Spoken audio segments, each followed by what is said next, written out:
Hello बच्चों।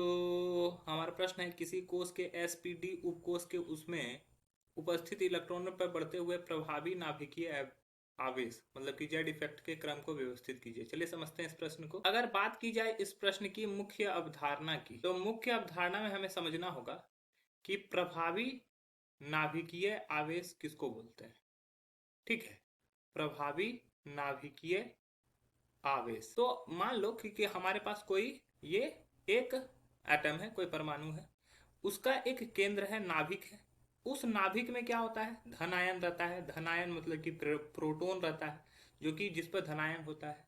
ठीक है, और हमारा जो उसके चारों तरफ क्या होता है कि कक्षक होता है। उसके चारों तरफ क्या होता है, कक्षक होता है।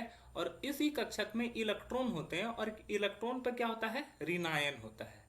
ठीक है, और हम लोग क्या जानते हैं कि दो विपरीत आवेश एक दूसरे को क्या करते हैं, आकर्षित करते हैं। तो हमारा जो नाभिक होगा वो क्या करेगा, आकर्षित करेगा एक दूसरे को। ठीक है, कक्षक से इलेक्ट्रॉन को क्या करेगा, आकर्षित करेगा।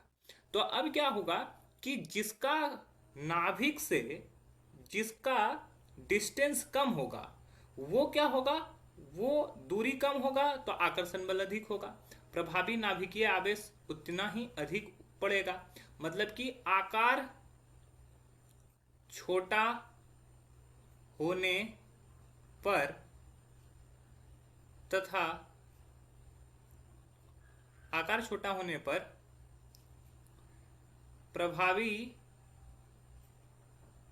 नाभिकीय आवेश बढ़ेगा। ठीक है, आकार छोटा होने पर क्या होगा कि वो क्या होगा, डिस्टेंस कम होगा उसके नाभिक से, उसका दूरी कम होगा और उसका आवेश क्या होगा, बढ़ेगा। अब हम लोग को बोला गया है कि किसी कोश में कोई एक कोश है, जैसे मान लो कि n का वैल्यू 3 है। तीसरे कोश की बात करते हैं। तीसरे कोश में क्या होगा कि 3s 3p और 3d तीन कक्षक है। s भी है, p है और d भी है। तो s कक्षक जो होगा वो अपेक्षाकृत छोटा होता है और नजदीक होता है। तो इससे क्या होगा, कक्षक तो तीनों नजदीक ही, मतलब कि अगर n का वैल्यू 3 है तो डिस्टेंस तो लगभग तीनों का बराबर होगा, लेकिन ये क्या होगा, प्रभावी छोटा होगा।